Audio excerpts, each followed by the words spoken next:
Bonjour à toutes et à tous. Toute l'équipe de SS Live est ravie de vous retrouver pour cette nouvelle saison de nos émissions consacrées à l'économie sociale et solidaire sur le territoire. Nous avons décidé d'intituler cette première émission de l'année « Économie sociale et solidaire vers de nouveaux modèles de développement ». Nous allons bien évidemment ici parler d'économie circulaire. Ce n'est pas un hasard si l'économie sociale et solidaire et l'économie circulaire sont des concepts ou des notions si proches. D'une part, un grand nombre de dynamiques relevant de l'économie circulaire sont portées par des entreprises de l'économie sociale et solidaire dans le champ de l'insertion, dans le champ du réemploi, du recyclage, de l'alimentation ou de la production durable. D'autre part, l'économie sociale et solidaire et l'économie circulaire poursuivent une même ambition, réconcilier performance économique et également enjeux environnementaux à l'échelle des territoires, mais également au sein des entreprises. Aujourd'hui, l'économie circulaire fait face à un grand défi, à un enjeu majeur, celui sur le territoire, celui d'un changement d'échelle. Il s'agit de passer d'une posture de réparation, de simple réduction d'impact ou de changement des comportements, arrivant en fin de cycle généralement, à un modèle économique beaucoup plus transversal, beaucoup plus global, de création de valeurs positives sur l'ensemble des chaînes de valeur et des chaînes de production, notamment en intégrant des notions ou des concepts d'économie de la fonctionnalité et de l'usage. Vous l'aurez compris, l'économie sociale et solidaire offre ces potentialités de changement d'échelle à l'économie circulaire. Ce sont ces potentialités que nous allons questionner au sein de cette Web TV ESS Live. C'est la raison pour laquelle nous avons invité, sollicité un grand nombre, comme d'habitude, un grand nombre d'experts d'horizons différents pour échanger, partager leur expérience, leur perception, leurs connaissances et leur expertise. Mais avant de les retrouver, nous allons passer la parole aux citoyens. Les citoyens, comme vous le savez, ont une place très importante au sein des dynamiques économie sociale et solidaire. Et nous sommes allés les rencontrer dans le cadre d'un micro-trottoir et nous les avons questionnés sur leur perception de l'économie circulaire. Salut tout le monde! Aujourd'hui, on va parler d'économie circulaire. On est au marché des Camélias et on va aller voir les personnes. On va voir ensemble comment on peut changer le monde. Circule, virgule, allons-nous! Coup de pied circulaire. À quoi on pense? Je pense plutôt aux arts martiaux. Ah, bonne question, je sais pas du tout. Battre de Bugatti. Moi, j'aimerais que les gens ils comprennent que les sachets, il faut vraiment arrêter avec ça. Genre Van Damme. Genre Van Damme, quoi. Quand je vous dis économie circulaire, vous pensez à quoi? L'économie, ça veut dire quoi? Plus de gaspillage, de recyclage. Je pense aux circuits courts locaux. Économie circulaire. Là, c'est sûrement un truc qui circule, mais circule dans quoi? Dans la Réunion? L'argent qui rentre, qui sort. Le gaspillage, surtout sur l'économie. Non, mais il faut faire l'économie en plus. Il faut faire l'économie. Il y a besoin un peu d'économie surtout. En ce moment, le Covid, les gens n'ont pas trop d'argent, tout ça. Il faut recycler certaines affaires. C'est l'économie aussi, ça, pour nous mêmes. Mais si tout le monde a tendance de recycler, c'est déjà pas mal. De bien suivre l'économie, comment ça se passe, parce que dans la nature, il y a un peu trop de saleté et ça tue tout le monde, les animaux comme les êtres humains. Est-ce que vous connaissez des entreprises qui sont engagés dans l'économie circulaire? C'est vrai que on entend quand même pas mal d'entreprises qui font des efforts quand même. Ils essayent d'utiliser les matériaux qui polluent le moins. Je connais certaines choses comme la ruche qui dit oui ou des choses comme ça, quoi. Genre, d'homme, connaît pas, ma fille vient à la télé. Que là, il recycle certaines affaires, il y a envoie une laine et puis peut-être la réunion même, quoi. Non, mais seulement là, pour l'instant, il n'est pas dans la tête, quoi. Ouais. Du coup, peut-être qu'on va trouver plus facilement des entreprises internationales qui ne pratiquent absolument pas, voire même l'inverse, de l'économie circulaire. Est-ce que vous avez un exemple ou pas? Plein. Sincèrement, je ne m'y connais pas, mais si vraiment il existe ce genre d'entreprise, je pense qu'à un moment donné, il faut trouver une solution. Non, celle-là, je ne connais pas. Et justement, par rapport à tout ce que vous dites, dans la vie, si tout allait bien, tout le monde serait bien ensemble et on serait tous dans un fonctionnement social et solidaire. Mais c'est pas le cas. L'économie sociale, enfin l'économie aujourd'hui n'est pas sociale justement. Pourquoi, selon vous? Il faut que je te donne une réponse en 2 secondes, mais j'ai 4 heures pour... Parce que déjà, on a plein d'usines, déjà, ça, tu produis des trucs que ça, tu mets toujours en plastique. Et c'est par rapport déjà aux gens. Il y a 1 milliard de raisons. Les villes sont trop grandes, les systèmes sont trop grands. On ne peut pas faire du local avec des systèmes qui sont aussi grands. Qu'est-ce que vous seriez prêt à changer dans votre vie pour être plus en accord justement avec les valeurs de l'économie sociale, solidaire, circulaire, etc. Trier les déchets déjà. Participer plus aux circuits locaux, mais je pense qu'on accède trop vite à la facilité en fait. Moi, personnellement, je suis en train d'étudier comment arrêter avec ça. Et c'est Midiaou, bouteilles en plastique, les recyclables et pas recyclables. Plastique, normalement, il n'y a rien de plastique. Partiellement recyclable. Recyclable. Ça se recycle. Recyclable ça. Recyclable. Recyclable. Canettes en aluminium. Recyclable. Recyclable. Recyclable. Un banque, là, il dépend, mais la banque, parfois, il rouille aussi. Recyclable. Recyclable. Un chat. Ah non, recyclable. Si c'est recyclable au niveau des plantes, tout ça. Le chat? Je connais pas. Non, je sais pas. Recyclable. Une machine à laver. Trop dur. Ben peut-être pas toutes les pièces alors. Recyclable. Recyclable. Recyclable aussi. Voilà. Et un masque alors. Quel masque? Ça? Ben, mais j'espère que les pas recyclables et que les à jeter à vie et que les chirurgiens pas la besoin d'opérer. Ça le pourrait, mais les gens préfèrent plutôt le jeter dans des poubelles grises que de mettre dans des poubelles jaunes. Le masque, il faut mettre. Ah, il faut pas. Pas recyclable. Jérôme, je te rends l'antenne. Comme tu as pu le voir, l'économie circulaire, c'est encore un petit peu flou pour les gens. Donc je compte sur toi pour clarifier un peu plus ce sujet pour les jours à venir. Natro. Merci beaucoup Fanny. Nous va retrouver, c'est sûr, dans le cadre d'un prochain micro-trottoir, lors d'une prochaine Web TV ESS Live. Effectivement, quelques petits ajustements semblent nécessaires pour mieux appréhender l'économie circulaire. C'est la raison pour laquelle je vous propose de passer à la première séquence qui va questionner les atouts et les potentialités de l'économie sociale et solidaire pour l'économie circulaire.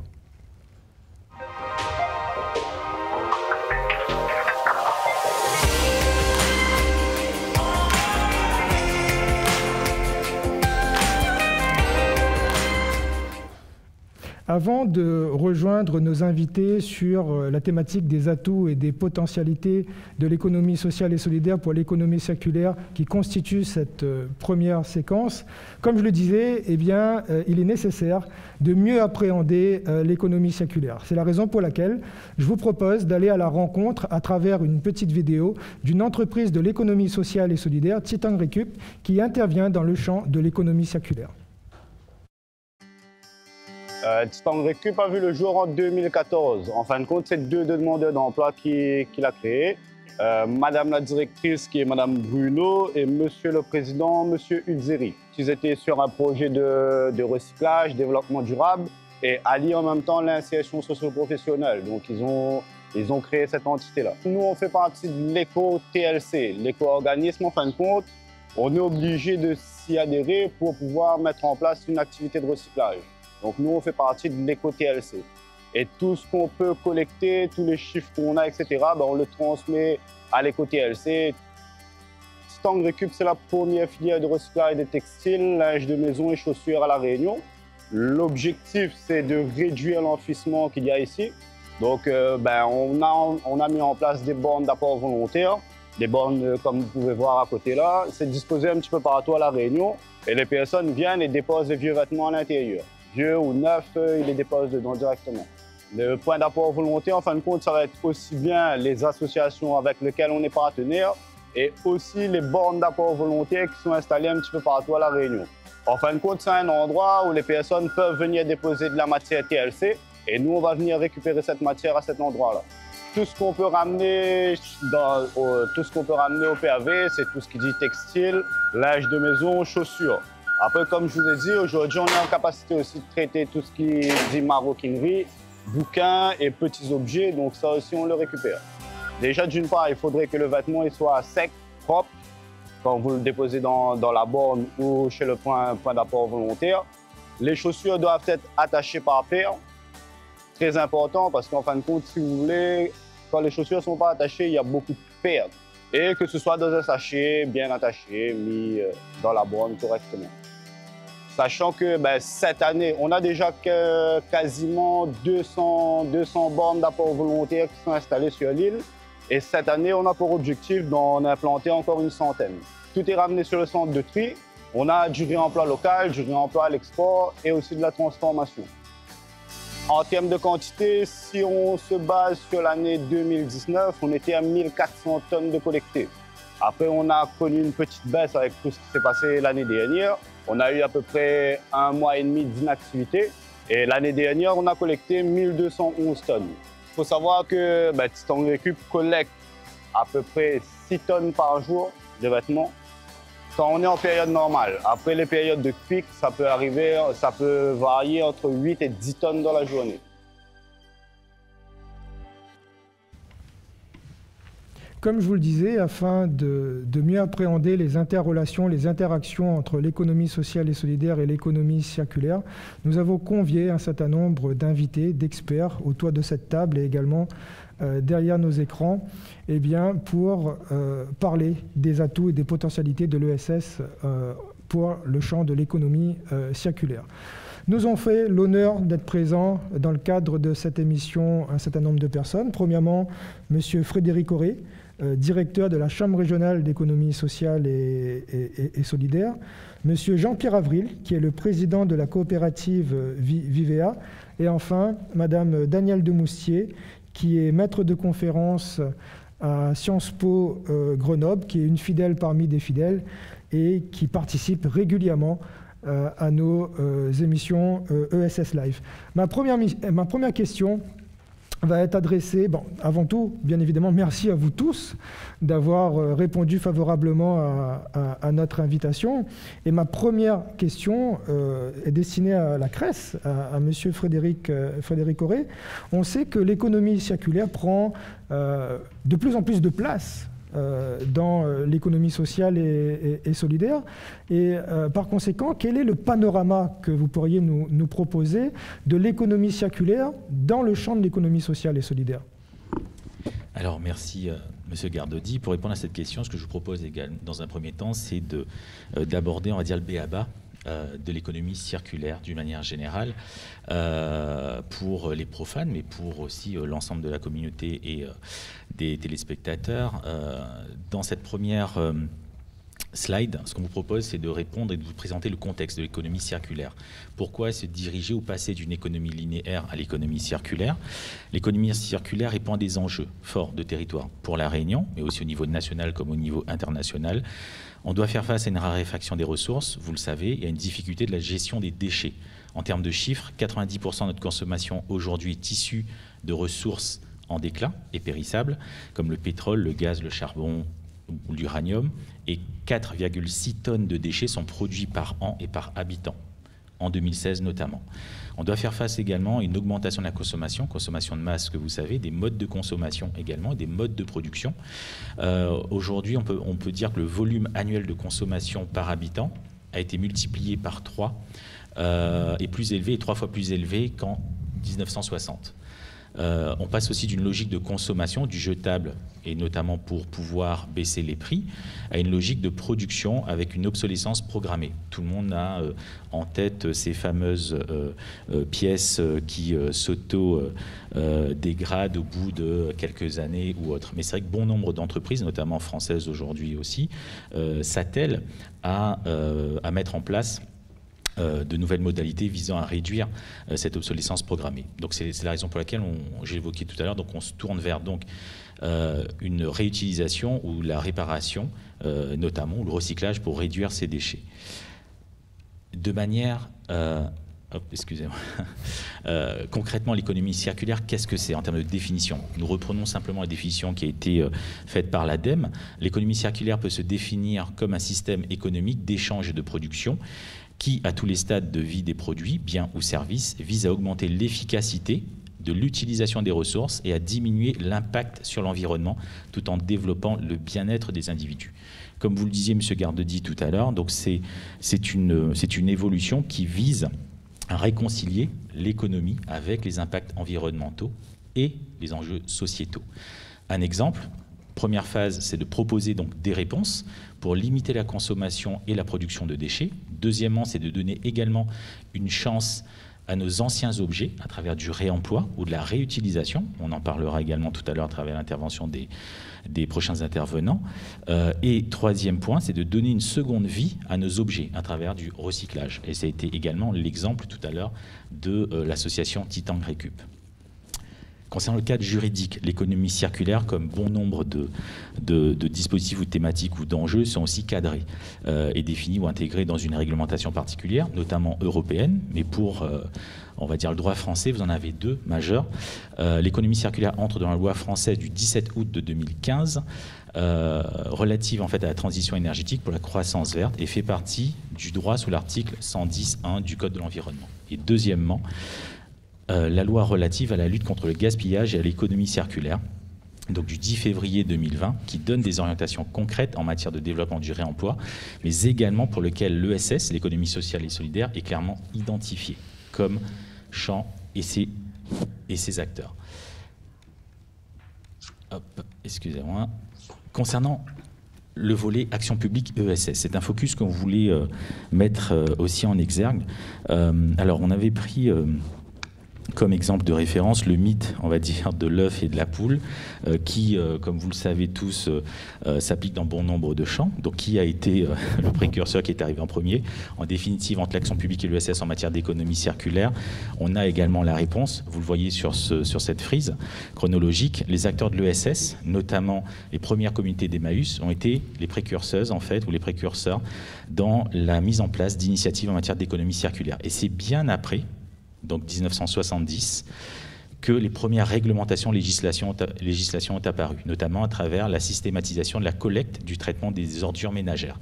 Et vous le voyez, viennent ensuite la création du réseau Envie, des réseaux relais, des premiers centres de collecte, ESS, à travers des recycleries, ou des ressourceries et d'autres réglementations complémentaires qui ont été également produites par le législateur en matière de plan de prévention de déchets, en matière de gestion séparée de textiles et autres. En matière d'économie circulaire, on peut parler d'un système global, donc unique, qui est défini et proposé également par l'ADEME, qui s'appuie sur 3 domaines et 7 piliers.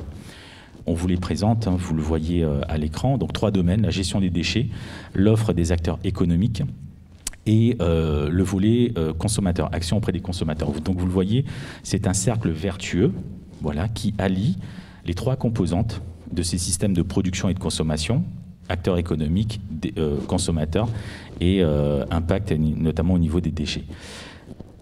Pour répondre à votre question, donc quel aujourd'hui et le panorama des acteurs de l'ESS dans le domaine de l'économie circulaire. On vous présente très rapidement à travers ces 3 piliers, donc les principaux acteurs du secteur, les principales initiatives remarquables. Parce qu'aujourd'hui, vous avez un peu plus d'une vingtaine ou d'une trentaine d'établissements de l'ESS, de structures de l'ESS, associations et entreprises qui évoluent et qui proposent des prestations et des biens et des services dans ce domaine, mais les initiatives remarquables peuvent être également le suivant. Dans le domaine de l'offre de recyclage, vous avez, on l'a évoqué tout à l'heure, Titan Récup, donc à travers la production et le recyclage donc de textiles, de linge de maison, de chaussures, l'ARDIE, qui est également une association qui intervient dans le domaine du recyclage et de la confection de textiles et de matériel informatique, la Fédération Métis-Tresse qui regroupe plusieurs associations dans le domaine de la tresse, de la fibre végétale, des déchets aussi donc végétaux et à travers la création de vanneries du Vaqua qui est élaborée avec du textile recyclé notamment.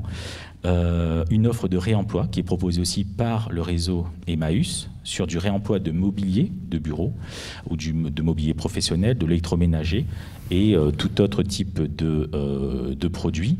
L'ADRIE, qui intervient également soit sur des actions de sensibilisation auprès des consommateurs aussi, à travers un volet recyclage également ou réemploi d'électroménager.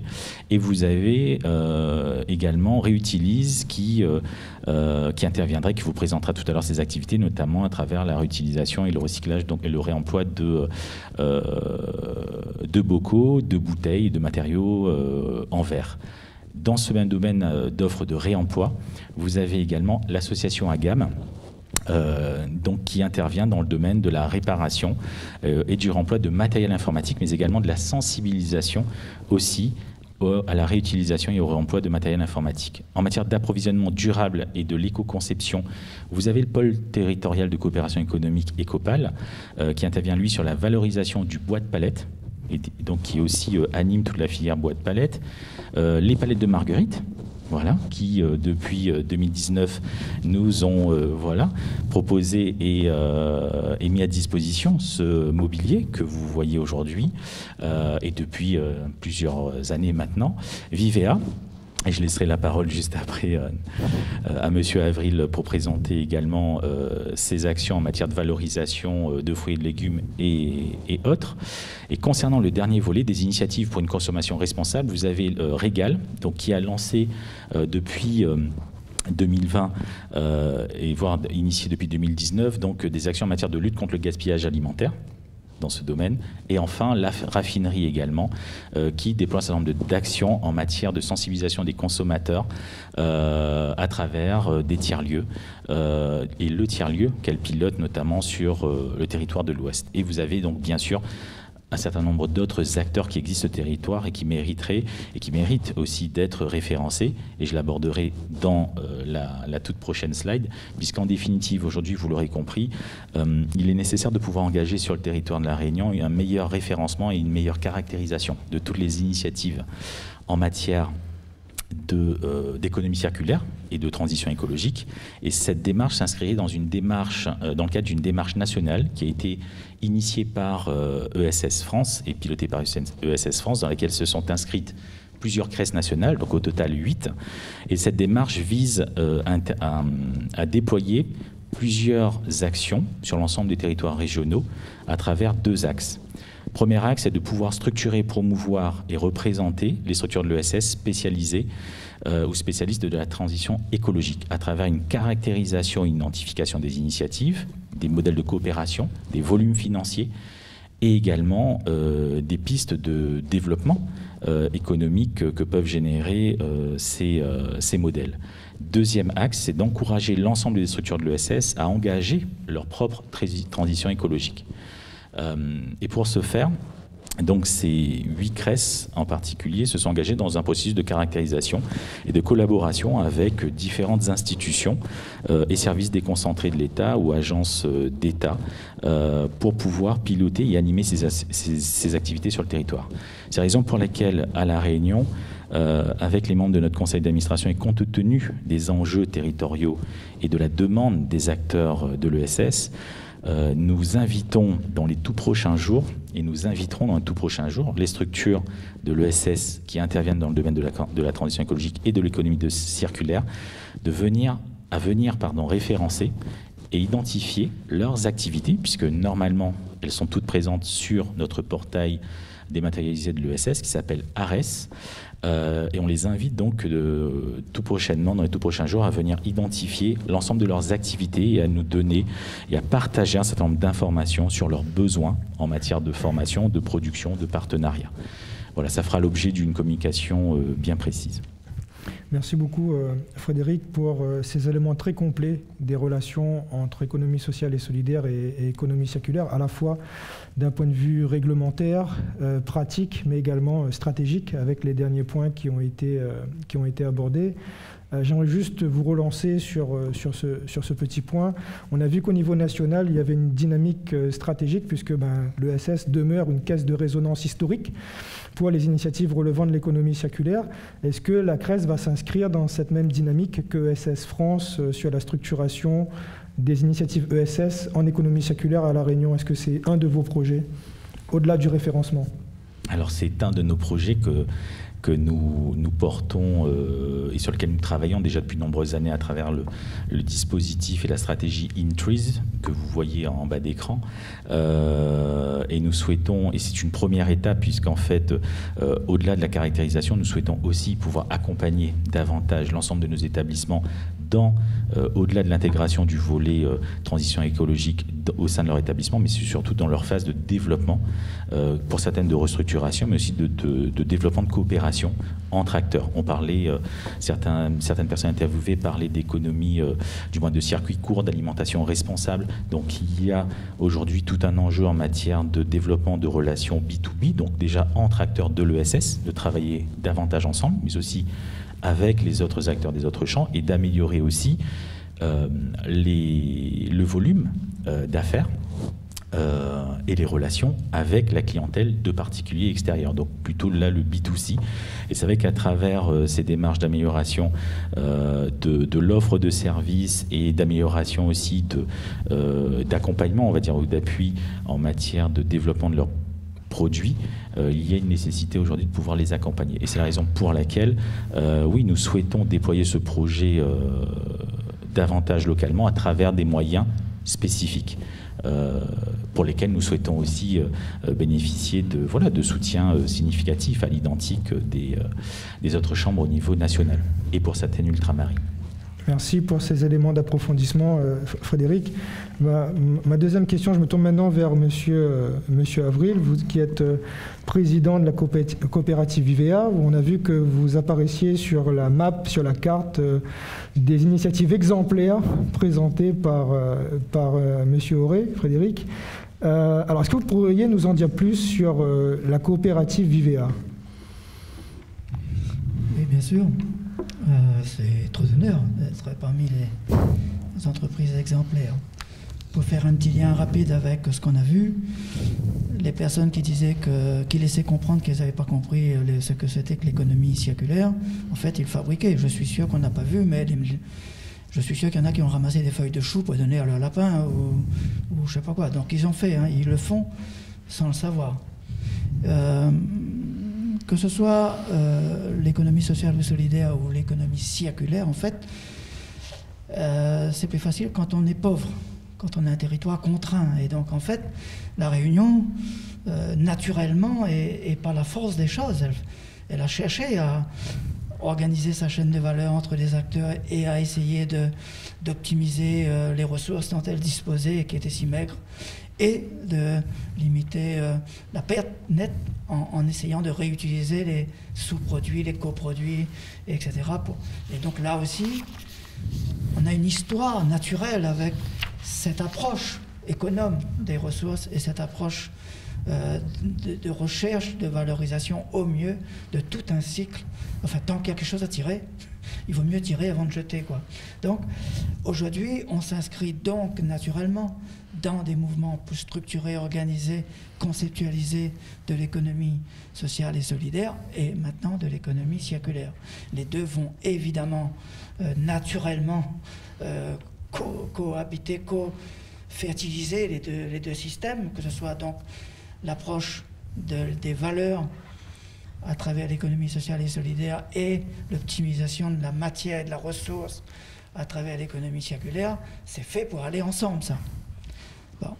Alors, puisque vous m'avez fait l'honneur de m'inviter d'abord et de citer Vivea, effectivement, un des secteurs sur lesquels la Réunion a déployé des acteurs au fur et à mesure du faire et ensuite du savoir-faire dans cette approche de coopération, de mettre des acteurs en dynamique où ils vont chercher leur intérêt mutuel plutôt que de leur intérêt frontaux ou de leur désintérêt frontaux, et en même temps d'économiser les ressources, puisque en particulier la terre, l'espace est contrainte.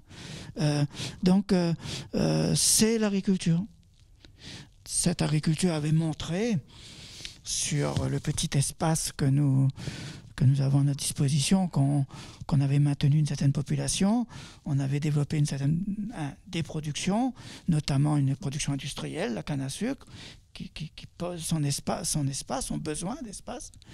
Et les filières animales avaient été construites par l'organisation coopérative, par la coopération.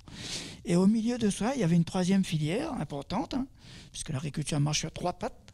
La troisième, c'est bien les fruits et légumes. Et cette troisième patte était un peu désarticulée, atomisée, où chacun essayait de trouver sa solution dans son coin.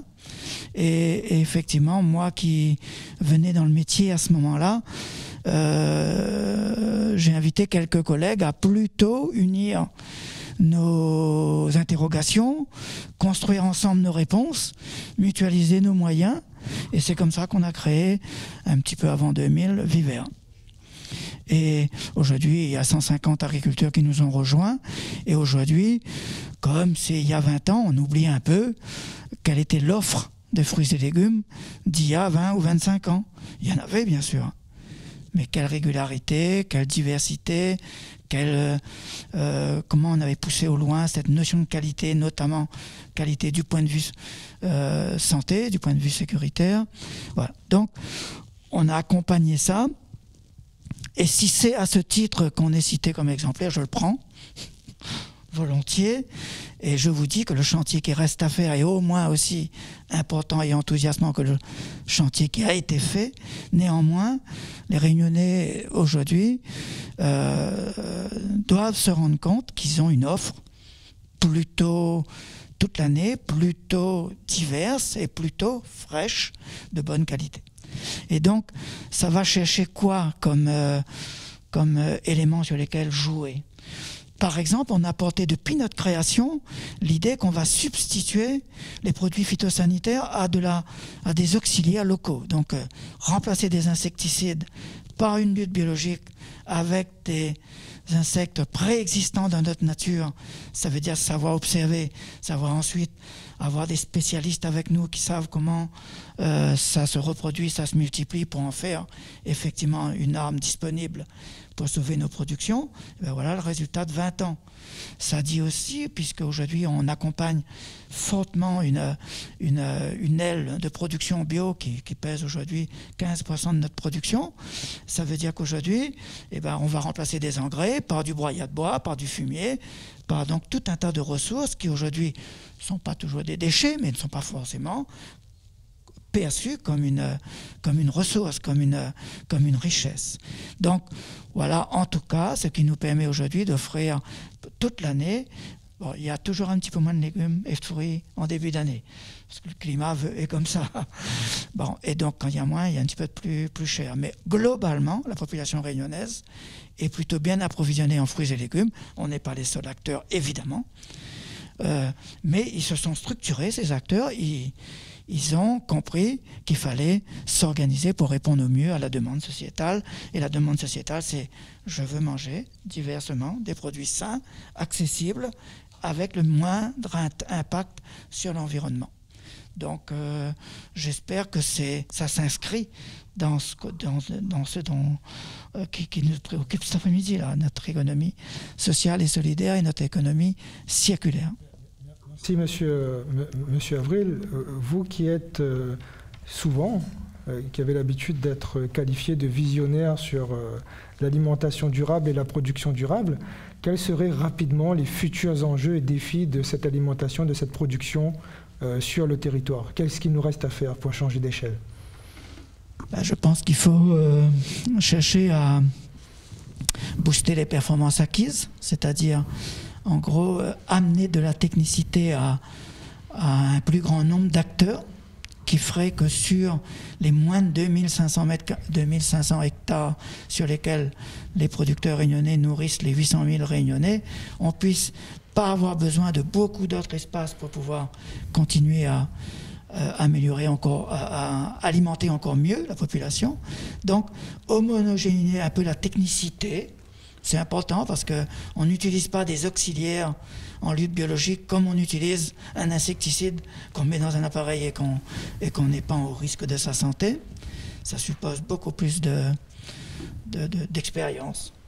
La deuxième chose, c'est probablement faire preuve de plus de pédagogie, puisque notre grand public, nos consommateurs, s'ils acceptent, s'ils achètent nos produits, c'est comme ça qu'on gagne notre vie, nous, hein, c'est parce qu'il y a des consommateurs au bout, restent sur un niveau d'interrogation, quelquefois de méfiance, sur nos modes de production, sur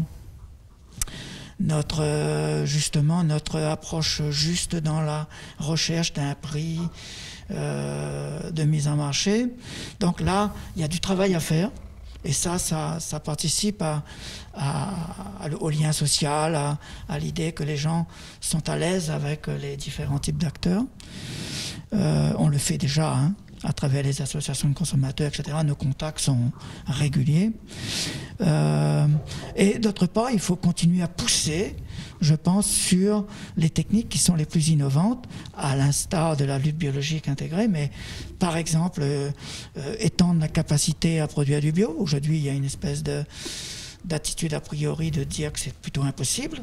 J'étais moi-même dans un schéma de pensée qui disait que c'était pas facile, mais au fur et à mesure que nos boîtes à outils se complètent, eh ben, ça rend les choses possibles, et puis au fur et à mesure aussi que les gens s'améliorent en termes de savoir-faire.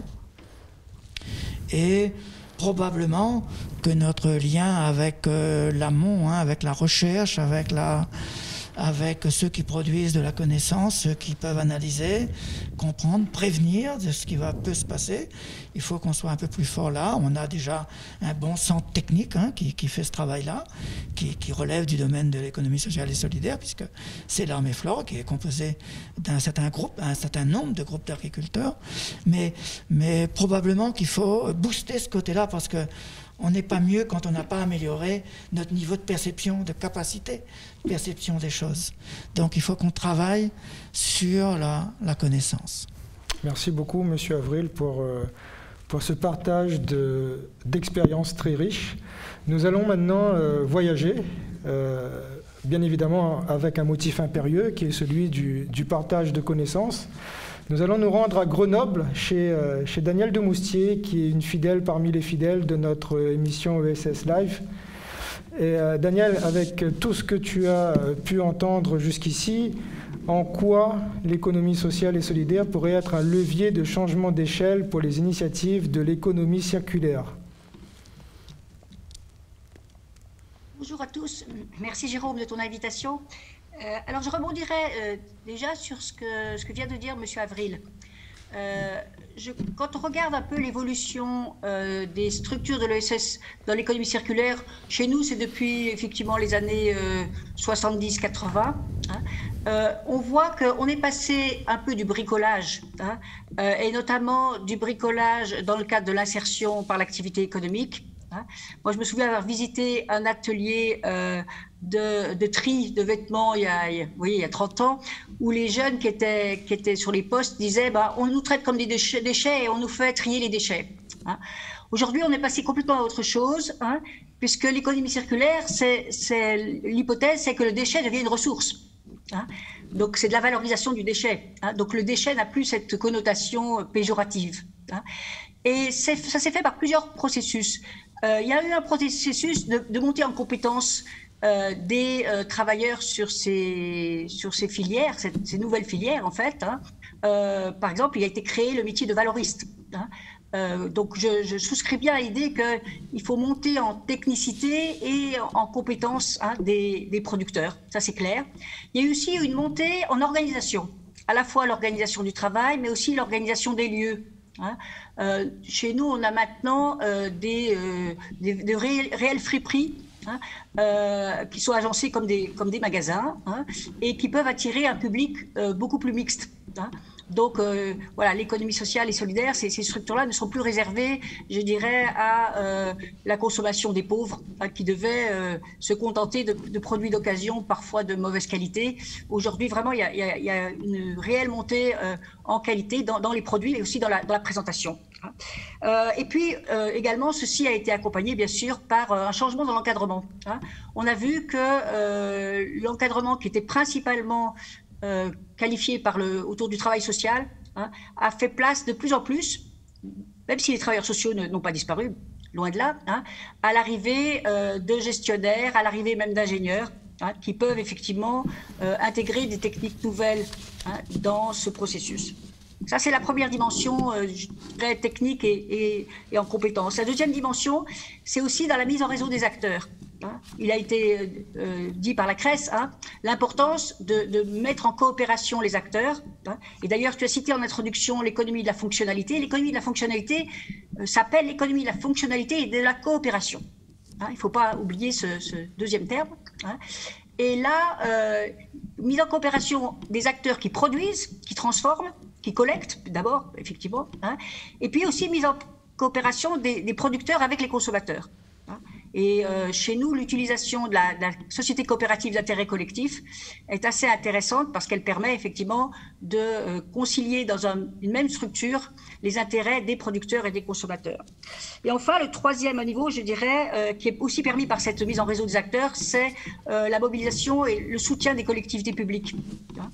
Par exemple, ici à Grenoble, pour le réemploi, la métropole a ouvert sur les déchetteries des chalets pour collecter les objets qui ne seraient pas mis comme déchets, hein, mais qui pourraient être réutilisés et qui sont reventilés après dans les structures de l'ESS qui s'occupent du réemploi. Voilà, je crois que c'est un ensemble, hein, un faisceau, hein, d'éléments qui permettent de structurer plus durablement, hein, ce secteur pour qu'il soit vraiment reconnu. Alors, bien sûr, hein, on connaît l'importance d'Emmaüs sur le secteur, hein, et Emmaüs a pratiquement constitué son propre écosystème, hein, mais je pense qu'il faut que les autres acteurs qui sont plus émettés, hein, puissent effectivement constituer aussi un écosystème.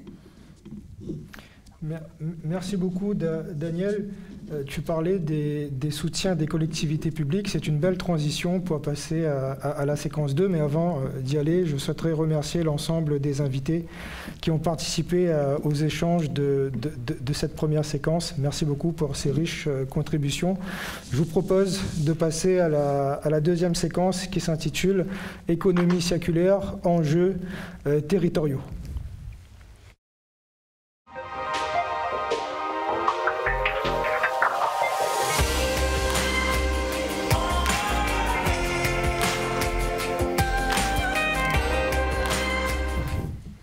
Nouvelle saison de SS Live, nouveau contenu également. Vous l'avez peut-être vu sur les réseaux sociaux, il y a eu un petit avant-goût d'un sketch, d'une petite vidéo où on devait sauver Philips. Et depuis quelque temps, on n'arrête pas de nous relancer pour savoir si Philips va être sauvé ou pas. Et donc on va lever le suspense. Je vous invite à découvrir à la fin de cette vidéo tout de suite. Docteur, je vous en prie, aidez-moi, c'est mon grippin, il s'allume plus. Monsieur, je vous en prie, appelez-moi Stéphane. Stéphane, je vous en prie, aidez-moi, c'est mon grippin, il s'allume plus. Depuis quand? Ce matin. Vous avez essayé de le brancher, de l'allumer, c'est quelle marque? C'est un Philips. Philips, vous m'entendez? Il a pris l'eau, il a l'hypertension dans la famille? Tout allait bien, il a toujours grillé mes toasts comme un petit chef. Ne vous inquiétez pas, j'ai la situation en main. On le soulève. 3, 2, 1. Ok, on le dessape. Monique, prenez sa tension. 240 volts, docteur. Aïe. C'est grave? Oui, il va falloir opérer.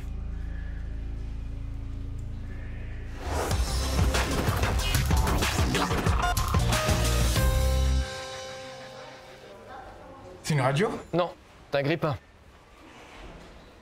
Philips 2043C souffre d'une destruction électrochimique du pré-transfo. Monique, on a un donneur pour un pré-transfo? On peut faire une greffe avec le fer à repasser de Madame Brognard. Il est comme neuf.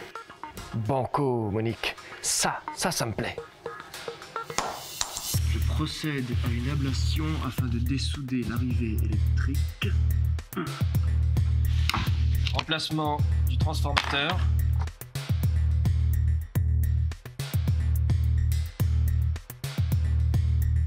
Monique, aspiration.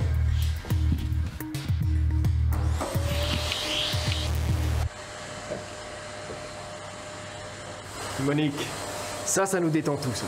Ça, c'est chouette. Continuez comme ça, Monique. Hein? L'opération s'est bien passée. Parfois, il suffit d'une surtension et c'est le transformateur qui grille. Vous avez bien fait de nous l'amener. Si vous saviez le nombre de grille-pains qui sont jetés alors qu'on aurait pu les sauver. Quand votre grand-mère se casse un doigt, vous ne la jetez pas à la poubelle. Eh bien, pour les objets, c'est pareil. Sauf qu'ils n'ont pas de doigts. Et qu'ils ne vous filent pas de thunes à Noël. Bisous.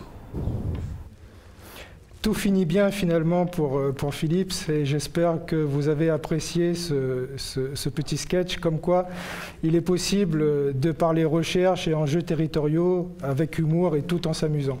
Et en parlant d'enjeux territoriaux, nous recevons aujourd'hui pour cette seconde séquence autour de la table Monsieur Sébastien Mariotti, chargé de mission transition durable à la DEAL. Nous recevons également Madame Nathalie Noël, qui est conseillère régionale déléguée à l'économie circulaire, mais également à l'enseignement supérieur, à la recherche à la région Réunion. Nous recevons également, cette fois-ci en visio, Madame Virginie Le Picard, qui est présidente de l'association Réutilise. Et nous proposons également à Daniel de rester connecté avec nous pour nous proposer une petite analyse des enjeux territoriaux qui seront abordés dans le cadre de cette table ronde. Ma première question sera pour Monsieur Mariotti, chargé de mission à la DEAL. Quels sont les enjeux perçus par l'État sur l'économie circulaire et sur les modèles économiques relevant de l'économie circulaire? L'enjeu de l'économie circulaire à La Réunion, le premier qui me vient tout de suite à l'esprit, c'est du fait de notre insularité. On est un territoire, une île, qui sommes dépendants de ce qu'on importe et aussi de ce que l'on exporte. Donc on est dans une situation également où pour l'instant, notre gestion des déchets se fait de manière majoritaire à de l'enfouissement. Et on sait que ces centres d'enfouissement arrivent à saturation. Donc il est urgent de revoir ce modèle de gestion et de réfléchir, même bien avant que l'on ait produit ce déchet-là, comment éviter justement cette production de déchets. D'être donc dans un modèle économique où on optimise la matière qui vient sur notre territoire, mais aussi qu'on optimise la matière qui est présente sur le territoire.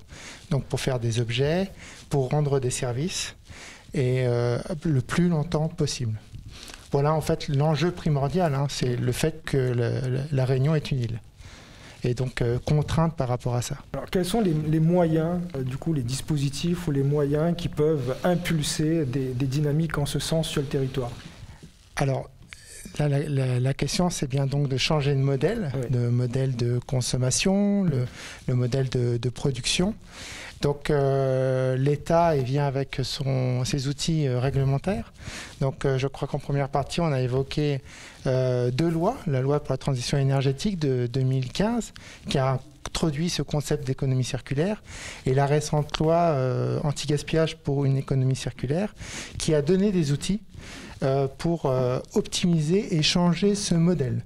Donc en fait, à travers cette loi-là, il y a différents dispositifs, mais je pense qu'on y reviendra plus en détail, qui visent à mieux informer le consommateur quand il achète un produit ou un service, pour qu'il identifie quel est le produit et le service qui optimise cette consommation de matière, et aussi donne des outils sur les producteurs, ceux qui vont mettre en marché les produits. Donc notamment avec des dispositifs de type pollueur-payeur, qui s'appelle également la responsabilité élargie des producteurs, où lorsqu'on achète un bien et un service, une partie du coût de l'achat revient à optimiser ce circuit de la valorisation de la matière.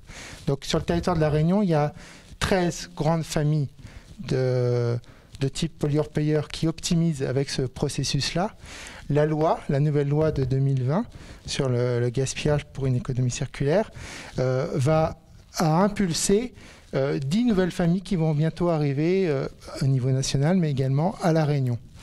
Donc c'est la grande direction. Il y en a d'autres, hein, mais la grande direction qui impulse l'État, c'est que à travers notre modèle de consommation, il y ait une part directement affectée à réfléchir au mode de production.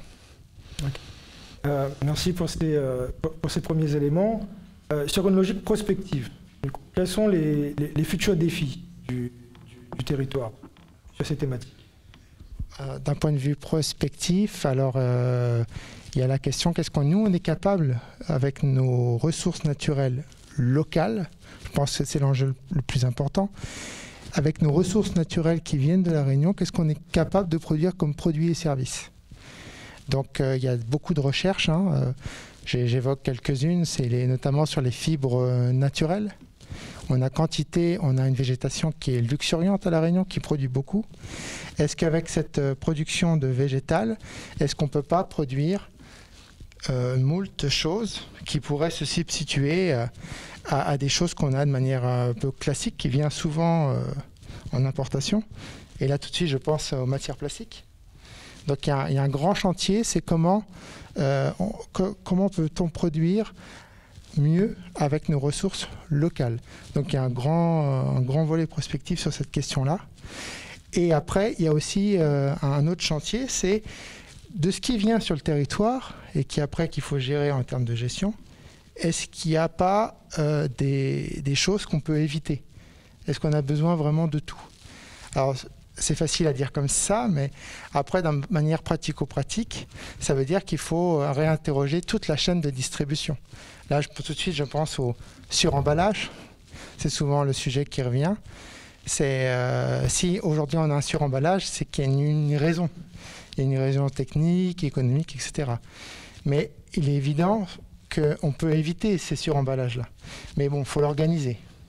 Donc il faut interroger tous les acteurs de la chaîne. Donc voilà en gros les deux gros défis.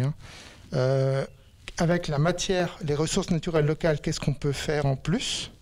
Et comment on peut éviter l'importation de matières qui viendraient de l'extérieur, et qui en fin de vie nous posent des soucis en termes de gestion de déchets. Une dernière question qui me vient en tête en croisant vos interventions avec celle de Frédéric Auré initialement. On a vu qu'au niveau national, eh bien, un certain nombre d'acteurs s'appuyaient véritablement sur le réseau ESS pour structurer les initiatives de l'économie circulaire. Est-ce qu'une dynamique comme celle-là serait envisageable sur le territoire? Ah oui. D'ailleurs, c'est quelque chose sur lequel on avait travaillé dès 2018 avec M. Auré du CRES. Donc on avait commencé à réfléchir à une cartographie des acteurs de l'ESS, alors pas directement liés à l'économie circulaire, on avait vu plus large. On parlait à l'époque d'économie verte, voilà. Mais évidemment, l'économie circulaire s'inclut dans l'économie verte. Donc on commençait un peu ce travail de cartographie et d'identification des acteurs. Mais depuis 2018, il y a eu plein de petits bébés économie circulaire qui sont apparus et qui ont été mis en avant et stimulés à travers des appels à projets. Donc actuellement, c'est le cas pour l'État, mais c'est aussi le cas pour les collectivités locales ou pour l'établissement public de l'État, l'ADEME. On lance des appels à projets. Donc c'est vrai que ça fait 4-5 ans qu'on fonctionne beaucoup comme ça pour stimuler justement ces nouvelles initiatives qui sont existantes, mais aussi en faisant cet appel récurrent chaque année de faire des appels à projets, on donne aussi un signal à des personnes qui ont des idées de s'organiser. Et souvent, le moyen le plus rapide et efficace et le plus sûr, c'est de s'organiser sous une forme économie sociale et solidaire. Mais très souvent, d'ailleurs, ces acteurs-là, quand ça marche bien, ils réfléchissent à aussi diversifier ces modèles-là. Donc voilà pour répondre, par la stimulation des acteurs d'économie sociale et solidaire via des appels à projets, on a vu depuis 4-5 ans des résultats. Merci beaucoup Sébastien Mariotti pour ces éléments de réponse intéressants et structurants pour le territoire. Je me tourne maintenant vers Madame Nathalie Noël, conseillère régionale, déléguée à l'économie circulaire. Une première question, finalement, comment intégrer l'économie circulaire dans un projet territorial? Alors merci tout d'abord de cette invitation et puis de ce focus sur l'économie circulaire parce que c'est vraiment essentiel pour notre territoire et comme l'a indiqué Monsieur Mariotti, on est sur une île. Donc une île, elle est propice à l'organisation de cette économie circulaire. Et puis comment intégrer l'économie circulaire donc dans un projet de territoire? Alors c'est vrai que depuis, on l'a vu en introduction, depuis la loi NOTRe et la loi sur la transition écologique et énergétique, la transition verte, le rôle des régions est un rôle en fait de planification de l'économie circulaire. Alors tout simplement par l'intermédiaire du rôle que nous avons de la mise en place en fait d'un plan d'économie circulaire qui va de concert avec le plan de prévention et de gestion des déchets. Donc comment organiser en fait une synergie sur le territoire? C'est par cette planification. Alors cette planification qui va amener, on l'a beaucoup entendu, une synergie entre les acteurs, l'identification des acteurs, donc ça c'est important, et donc le travail qui est effectué par la CRES et par les différentes collectivités, l'État, est vraiment essentiel aussi pour que chaque acteur puisse aussi s'identifier, identifier les uns et les autres les activités qu'elles effectuent sur le territoire, parce que c'est important dans l'économie circulaire, c'est cette coordination qui est importante. Donc développer sur le territoire une synergie par la coopération entre les acteurs, ça c'est un des éléments essentiels. Alors ça va passer par effectivement la mise en place du plan de prévention et de gestion des déchets. Alors pourquoi? Parce qu'on l'a entendu aussi sur les différentes interventions. On a une réelle problématique de la gestion des déchets et que d'un point de vue mondial, on parle en fait des problématiques des déchets en France, mais ça englobe aussi tout le globe. Parce que, alors si on regarde sur notre territoire, on a environ 4 millions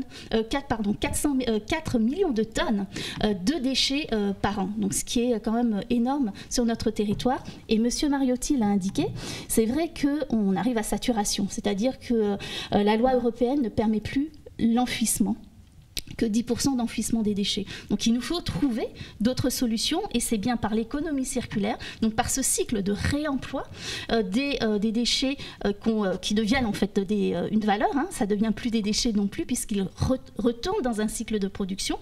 Donc c'est vraiment déjà par cette action-là de fédérer à travers le plan donc qui est en cours d'élaboration des synergies et une coopération entre les acteurs. C'est vraiment un des points essentiels pour justement mettre en place et puis coordonner, on va dire aussi coordonner une logique d'économie circulaire parce qu'on l'a vu, ça ne va pas de soi. Et ça demande dans les définitions ce passage entre une économie linéaire vers une économie circulaire. Donc qu'est-ce que c'est que de passer sur un modèle d'économie linéaire vers un modèle d'économie circulaire? Ça ne va pas de soi et c'est vraiment une éducation à travailler ensemble sur ce passage de modèle. Merci pour ces premiers éléments de réponse au niveau stratégique. On le sait, on l'a vu avec M. Mariotti notamment, eh bien, l'économie circulaire, c'est surtout des initiatives qui sont portées principalement par des entreprises de l'économie sociale et solidaire. Et quel écosystème, comment on pourrait créer un écosystème qui serait favorable à ces initiatives ? Alors cet écosystème, donc, comme l'avait indiqué M. Mariotti, il est impulsé aussi par les collectivités, par l'État, donc par cet accompagnement des projets, la mise en place en fait d'appels à projets, donc qui permet vraiment d'accompagner les porteurs de projets. Mais il y a un des éléments importants pour la création de cet écosystème, comme il s'agit d'identifier, de collaborer et de coordonner en fait des actions au niveau des acteurs, cet écosystème doit être favorisé, alors peut-être favorisé, on l'a entendu tout à l'heure par votre intervenante sur Grenoble, peut-être favorisé par ce qu'on va appeler donc l'économie de la fonctionnalité et l'économie en fait de l'écologie industrielle. Alors ça va consister effectivement à repérer sur les territoires, peut-être des micro-territoires où les entreprises vont pouvoir, sur des zones, vont pouvoir travailler ensemble.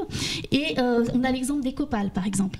Ecopal, tout simplement avec les palettes de marguerite, où effectivement Ecopal va récupérer les palettes, va travailler avec les palettes de marguerite pour la mise en place de nouveaux produits, donc les meubles en palettes.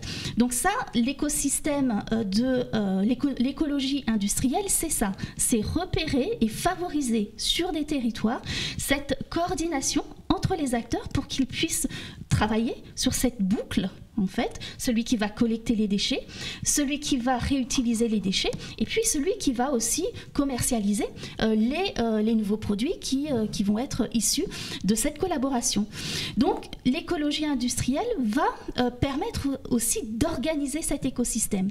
Et puisqu'on va parler aussi de l'économie de la fonctionnalité, ben, c'est tout simplement, ben, au lieu d'acheter, en fait, par exemple, une perceuse pour réparer mon objet, ben je peux l'emprunter en fait à mon voisin, ou je peux, voilà, c'est échanger aussi dans cet écosystème, c'est mettre en place aussi des échanges de produits, mais des échanges aussi de compétences. Et ça, c'est important, on l'a entendu aussi, la montée en compétences, elle se fait aussi dans cet écosystème toujours collaboratif.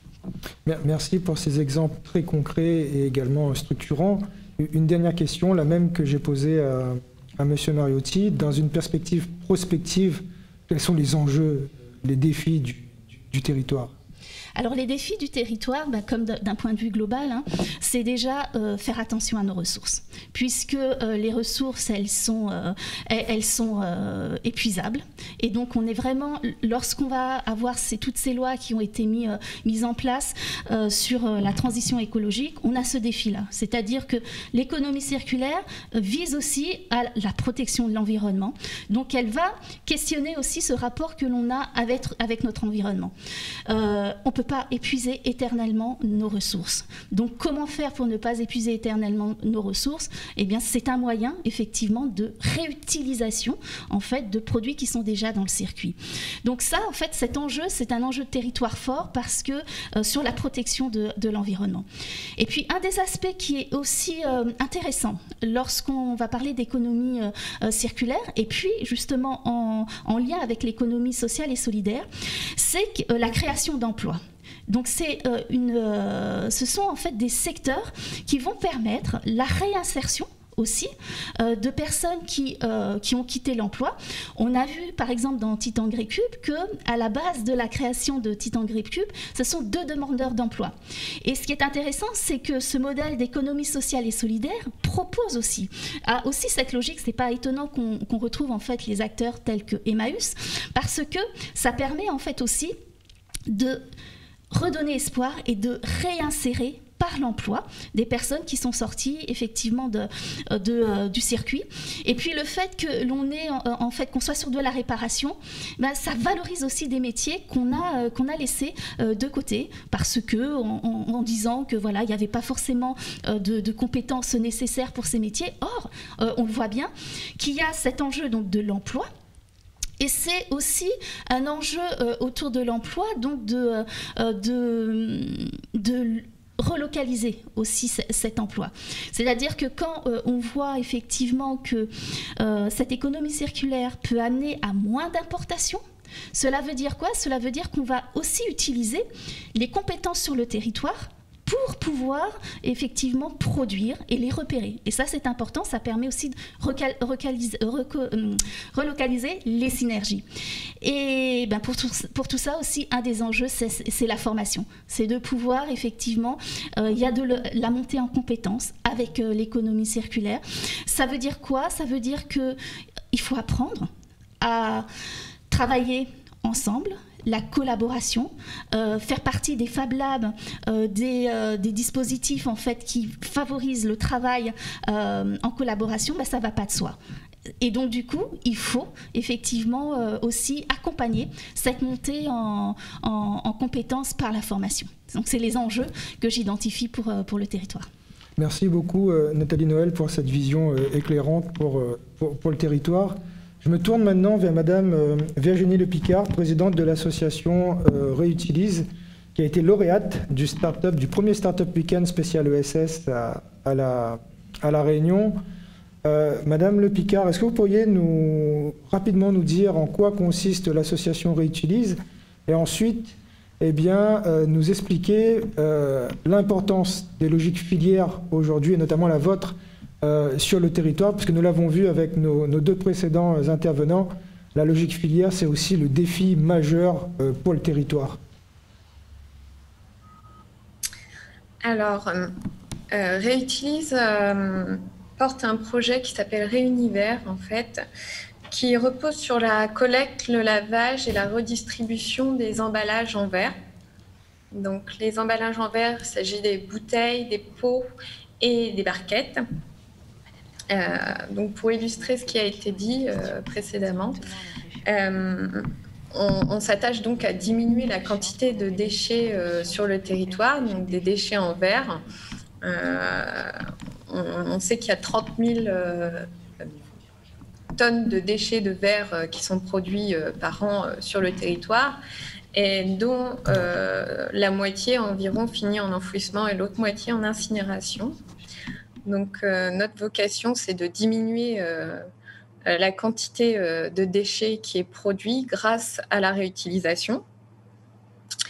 Et ça permet aussi, la réutilisation, elle permet aussi de diminuer l'épuisement des ressources, puisque si on réemploie, on ne rachète pas de contenants.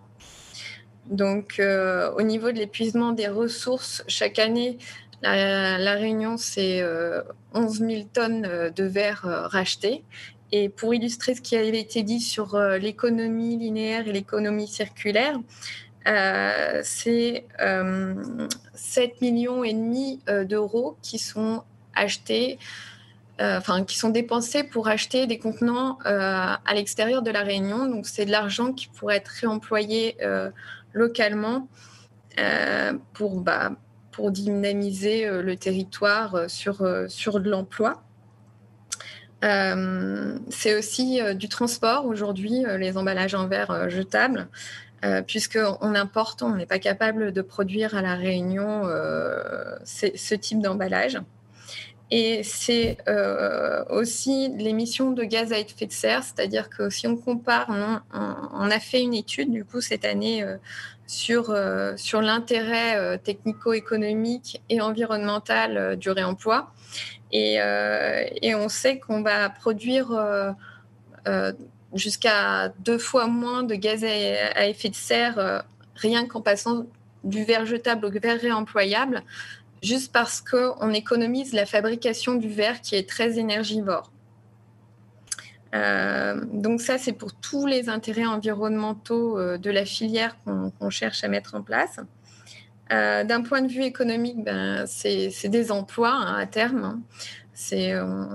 On espère arriver à 2 emplois à la fin de l'année et jusqu'à une dizaine d'emplois à terme. Mais là, je parle des emplois en direct, mais on n'imagine pas aussi la quantité d'emplois indirects. Rien que là, le lancement du projet a permis à au moins 5 prestataires de travailler, et on va dire directement sur des projets d'études, mais il y a aussi tout ce qui est fabrication de meubles de collecte, tout ce qui est acheminement de caisses pour le réemploi. Voilà, il y a plein d'emplois indirects liés à la création de cette filière. Vous avez aussi moins de dépenses pour les collectivités locales qui gèrent moins de déchets. Pardon ? J'ai cru entendre du bruit. Non, il n'y a pas eu d'intervention. Donc, moins de dépenses pour les collectivités locales, pour qui c'est 4 fois plus cher d'éliminer le verre à La Réunion qu'en métropole. Ça permettra aussi à tous les producteurs locaux de mieux se développer, parce que aujourd'hui le sourcing d'emballage en verre, pour eux, c'est difficile, puisqu'il faut toujours importer. Donc, il y a des délais qui sont assez longs, et il faut apporter des grandes quantités avec des contenants qui, du coup, leur coûtent beaucoup plus cher que s'ils étaient en métropole, par exemple. Donc, ça permet de garder le contenant sur le territoire. Donc, c'est un peu tous les atouts du développement d'une filière à La Réunion aujourd'hui. Donc nous, on se développe sur Saint-Leu principalement en mode expérimental et on prévoit un déploiement après sur le territoire. Et rien que sur la partie expérimentale, on a fait intervenir des étudiants, par exemple en génie biologique, sur l'aspect de l'hygiène. Là, on est en train de voir pour recruter, pour insérer aussi des jeunes à l'emploi sur l'activité de transport avec, par exemple, un BTS en logistique. Voilà, c'est tout un développement économique derrière qui se met en place et qui doit avoir une finalité industrielle, finalement. Merci Madame Le Picard pour cette analyse des impacts sociaux, sociétaux, économiques de la logique filière relevant de l'économie circulaire sur le territoire de La Réunion. Je me tourne maintenant rapidement vers Daniel, toi qui as l'habitude de travailler sur des dynamiques territoriales et des logiques de changement d'échelle. Quelle analyse fais-tu de ce que tu viens d'entendre sur les enjeux territoriaux à La Réunion ? Alors avant de parler de territoire, moi je reviendrai sur le rôle de l'État. Je vous expliquerai pourquoi, avec les incidences territoriales qu'il y a. Et effectivement, je pense que l'État a une très grande responsabilité dans la régulation pour l'essor de cette dynamique, hein, à la fois par la contrainte et par l'incitation. Je m'appuie sur un exemple que vous n'avez pas cité, mais qui est dans le recyclage des plastiques. Vous avez beaucoup parlé d'enfouissement. Hein, et en métropole, en fait, tous les plastiques qu'on appelle composés sont aussi enfouis. Hein, et il y a un pôle territorial de coopération économique qui s'est créé dans la vallée de la Plasturgique et la vallée de Yonax dans l'Ain pour pouvoir effectivement travailler, trouver des techniques pour recycler ces plastiques composés. Or, ce PTCE se trouve en très grande difficulté pour une raison économique très simple, c'est la baisse du prix du pétrole. La baisse du prix, alors qui remonte légèrement maintenant, mais qui a fortement baissé. Et en fait, la baisse du pétrole, finalement, n'encourage pas les producteurs de plastique à utiliser comme ressource du plastique recyclé, puisque la ressource originelle, en fait, est beaucoup moins chère. Donc voilà, pour insister sur effectivement ce rôle de régulation publique qui est absolument important si on veut que ce secteur se développe. Alors si on revient au territoire, je crois qu'on peut faire référence aussi, on a parlé de l'économie de la fonctionnalité, on a parlé de l'écologie industrielle, on peut aussi faire référence à l'économie de la proximité. Hein. Et toutes les théories de l'économie de la proximité qui se développent depuis une vingtaine d'années, elles montrent qu'effectivement, il y a de nouvelles ressources à révéler. Hein. Ce ne sont plus les ressources naturelles antérieures, mais ce sont de nouvelles ressources, alors qui peuvent être quand même des ressources naturelles. On a parlé pour La Réunion des fibres naturelles, si je me trompe, mais ce sont aussi des ressources humaines, des ressources, je dirais, sociales, qui vont permettre de mobiliser. Et le dernier exemple est tout à fait significatif, c'est-à-dire que vous allez été chercher effectivement des étudiants, des compétences par-ci et par-là pour pouvoir effectivement développer votre projet. Donc ça, c'est une première chose qui me paraît intéressante, c'est-à-dire que tout territoire a des ressources, mais qu'il faut aussi révéler, qui ne sont pas toujours visibles assez facilement. Et c'est peut-être aussi le rôle des collectivités publiques d'aider à la révélation de ces ressources. Alors ça renvoie effectivement, je dirais, à deux soutiens des collectivités publiques. C'est le soutien à l'émergence. Oui, c'est dans la poursuite de ce que je viens de dire. Il faut pouvoir effectivement avoir de nouvelles, je dirais, de nouvelles formes d'entrepreneuriat collectif. Dans l'ESS, on est dans l'entrepreneuriat collectif, qui effectivement se mobilisent, des groupements de personnes qui se mobilisent pour essayer de chercher des solutions et de les expérimenter.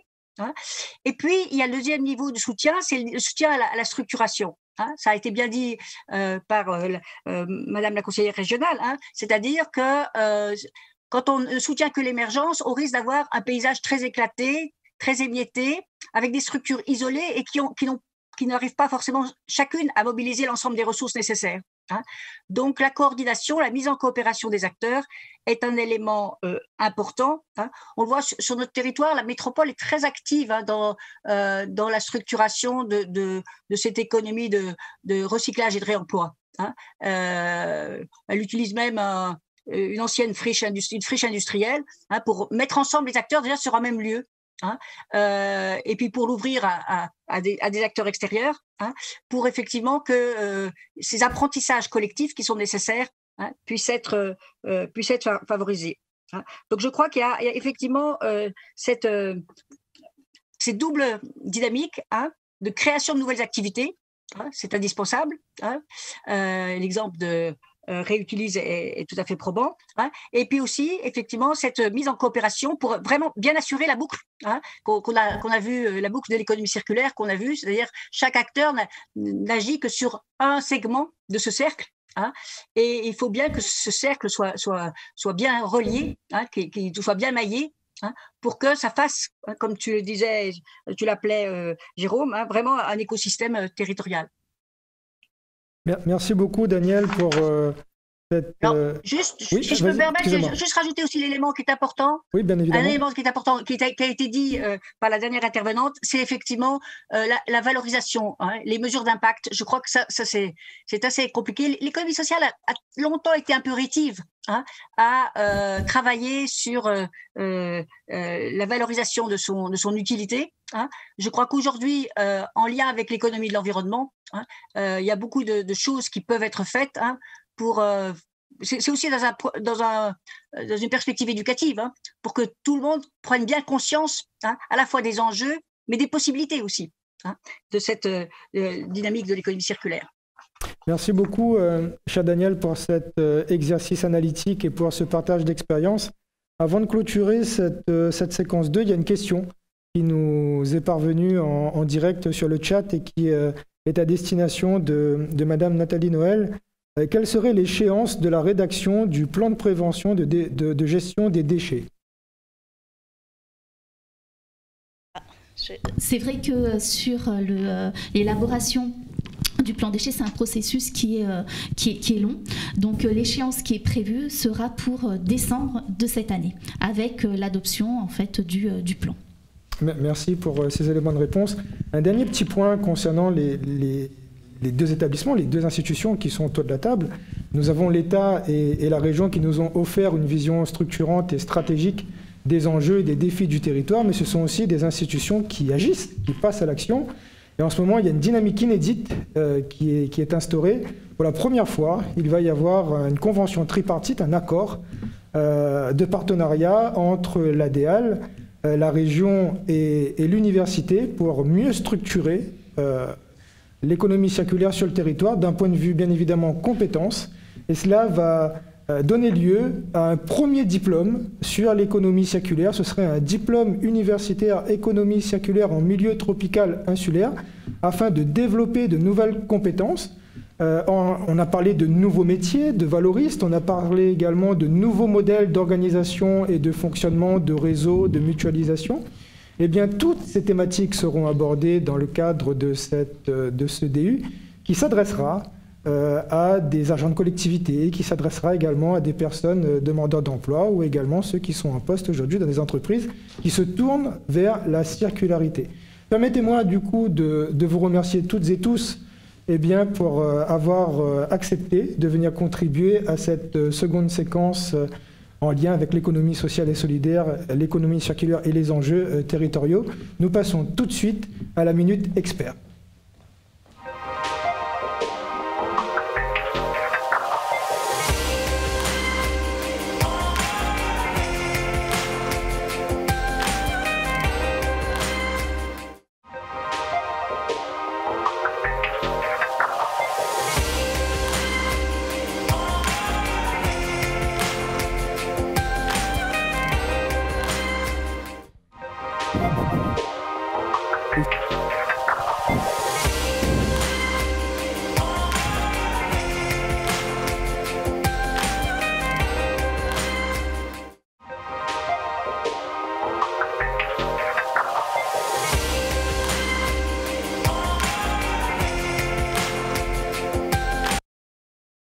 cadre de cette séquence dédiée à la Minute Expert, nous accueillons une experte, Madame Séverine Magdelaine de la Chambre régionale d'économie sociale et solidaire. Bienvenue, chère Séverine. Bonjour Jérôme. Voilà. Et le sujet qui va être abordé, eh bien, l'objectif, ce sera de tordre le cou à un certain nombre d'idées préconçues sur l'économie circulaire et sur l'économie sociale et solidaire. Et du coup, je vais vous poser ou aborder un certain nombre de ces idées préconçues et vous allez m'éduquer sur ces thématiques. Donc, première idée reçue, l'économie circulaire et le recyclage, c'est la même chose. Alors, on a eu un petit souci. Donc, l'économie circulaire et le recyclage sont des notions effectivement très proches. En revanche, le recyclage revêt une définition qui a été précisée donc, en début d'émission. On part d'un objet qui n'est plus utilisable, on se sert de sa matière première et on en fait un nouvel objet. L'économie circulaire, on est sur un système économique qui est fait d'échanges entre acteurs. On va vers une optimisation des ressources et tout au long de la chaîne de production d'un bien ou d'un service. On intègre aussi également une notion de bien-être des individus et une réduction évidemment des impacts sur l'environnement. Donc le recyclage est une composante de l'économie circulaire au même titre que le réemploi. Merci. Deuxième idée reçue, l'économie circulaire, c'est vachement cher. On pourrait le croire. On pourrait le croire. Mais finalement, lorsqu'on a un produit durable, est-ce qu'on n'a pas des clients aussi qui nous suivent tout au long de le long de plusieurs années? Et il me semble, en tout cas, que ça coûte beaucoup plus cher d'aller conquérir de nouveaux clients que d'avoir des clients fidèles. Donc en cela, l'économie circulaire est déjà moins coûteuse.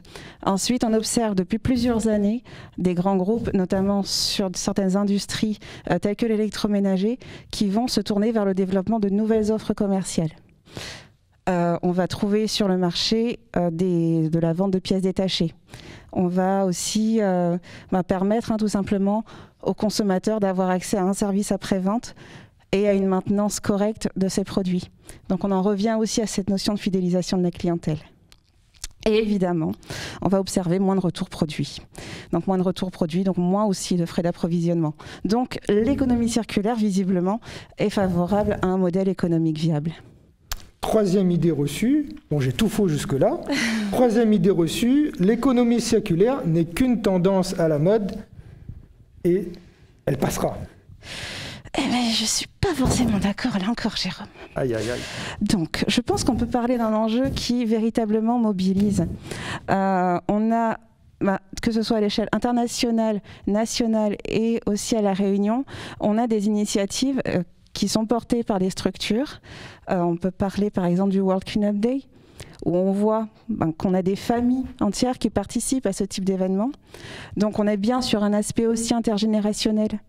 On voit aussi en termes de génération que l'économie circulaire est présente dans certains établissements scolaires. Certaines écoles font appel à des acteurs, notamment des acteurs de l'ESS, des associations, pour avoir une intervention et sensibiliser les élèves à la thématique d'économie circulaire. Première intervention sur la Web TV. Voilà. Et alors j'aimerais continuer quand même, parce que sur cet aspect intergénérationnel, on observe aussi que les familles mettent au cœur de leur éducation, l'éducation qu'elles donnent à leurs enfants, les principes et les valeurs du tri, du recyclage, de l'anti-gaspillage.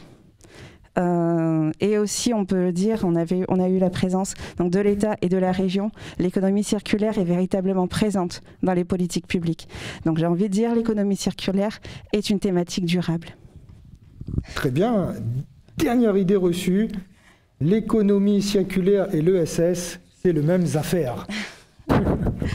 Alors, donc... l'économie circulaire, effectivement, est très proche de l'économie sociale et solidaire. On a véritablement des structures, initialement, de l'ESS, qui ont été pionnières en matière d'économie circulaire. Mais l'ESS reste un mode d'entreprendre, qui est transversal à de nombreux secteurs d'activité. On va retrouver les structures de l'ESS dans de la domotique et d'autres champs qui touchent à la nouvelle technologie. On va en retrouver dans la petite enfance. Vous avez les coopératives bancaires, le social, le médico-social, vous avez des cabinets comptables, vous avez les services à la personne, l'artisanat aussi, l'artisanat d'art, l'artisanat de bouche. Donc l'ESS est vraiment un mode d'entreprendre transversal à de nombreux secteurs d'activité et ne s'accole pas uniquement à l'économie sociale et solidaire.